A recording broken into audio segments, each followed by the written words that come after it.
It is manipulating your biochemistry to make you pee. That's it. And when it does that, it causes the kidneys to spill out things that you need. All right? Now, if you were to consume cucumbers, which is a natural diuretic, it does not manipulate your biochemistry, it corrects your biochemistry. Use the difference between the two. When you manipulate your biochemistry, you have to do it every time. You have to do it daily. Sometimes 2 to 3 times a day. That's why you give a dose, 1 pill, 3 times a day, because you have to constantly manipulate your biochemistry.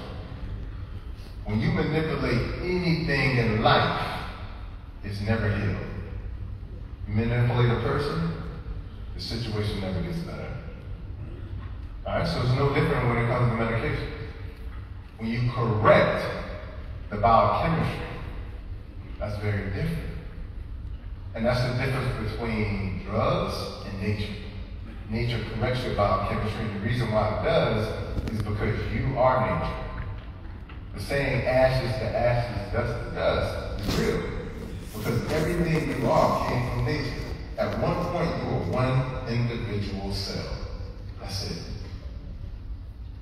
And that cell split, and then continued to split, and continued to split. And the reason why I was doing it is A, because it was programmed to do that, but secondarily, it was because it was being nourished. Okay? So you are nature. Everything about you is nature. There's no disconnect between you and nature and God. It is one thing. Okay? But what you get from drugs is not nature. Your body does not recognize it. It does not know what it is. This is why people who take drugs, at some point they become tolerant to it. Because again, it's manipulation. You can manipulate somebody once or twice, but at some point they're going to be like, oh, you got it. That's exactly what happens inside of your body. It believes that you're trying to heal it, and then it figures it out, no, you're not. So you become tolerant to it. Make sense? So healing is the greatest work you could ever do in life. My healing journey, as I've probably told you guys on many occasions, started as a child.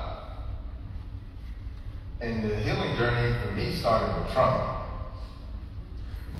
You know, it's so funny. I lived in New York for a while. I lived in Brooklyn.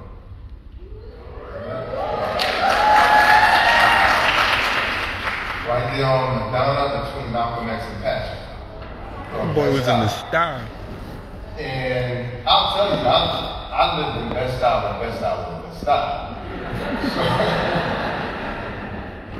And it was so funny because, you know, when I heard like hip hop growing up talking about Best Style, and then I got there, I was like, man, this ain't bad. But it wasn't bad because it wasn't far from my neighborhood. The rules were the same. So like moving to Best Style, like for me, it was like, man, it's like home. I know all the rules. I know what to do, what not to do, where not to go, when to go there, when not to go there. I know all the rules. I'm good. And I grew up in a neighborhood like that. And growing up in a neighborhood like that, by the time I was 12 years old, I had witnessed a friend kill another friend with a bat. My best friend and cousin was killed in a cop chase, and the car flipped over 22 times and hit a semi-trailer and ended up under it. So it killed my cousin. I had witnessed a lot of trauma.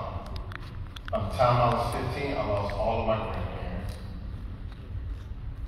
I had a crew of friends of about 10, and by the time I was going to the 8th grade, only 3 of us were still either alive or not in jail. So that was my life at 14. And I remember transitioning from 7th grade to 8th grade, and I always made good grades. I don't know how I was that bad, but I still made good grades. But I knew that that was the thing that was going to keep my parents off. You make good grades, do what you want, but like, that was kind of like how my parents were. And so as I go through all of this trauma, losing my best friend and cousin, losing my other best friend as well too, losing another friend who killed the friend, lost another friend who had a double homicide, he killed 2 people. Losing all these people, and now I finally feel alone, and I'm going to the 8th grade, and as I'm transitioning, I remember the first thing I said to myself was, I'm done with the streets. I'm just gonna do my work. And I remember the first day of class in the 8th grade. I go into the class, I sit down, and the books are already on the desk. I open up the book, and I'm looking at the book, and I'm like, the first medications that they give you, like HCTZ, hydrochlorothiazide, or Lasix, right? It is manipulating your biochemistry to make you pee. That's it. And when it does that, it causes the kidneys to spill out things that you need. All right? Now, if you were to consume cucumbers, which is a natural diuretic, it does not manipulate your biochemistry, it corrects your biochemistry. Use difference between the two. When you manipulate your biochemistry, you have to do it every time. You have to do it daily. Sometimes 2 to 3 times a day.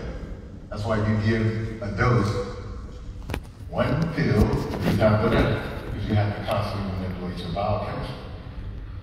When you manipulate anything in life, it's never healed. You manipulate a person, the situation never gets better. All right, so it's no different when it comes to medication. When you correct the biochemistry, that's very different. And that's the difference between drugs and nature. Nature corrects your biochemistry, and the reason why it does is because you are nature. The saying ashes to ashes, dust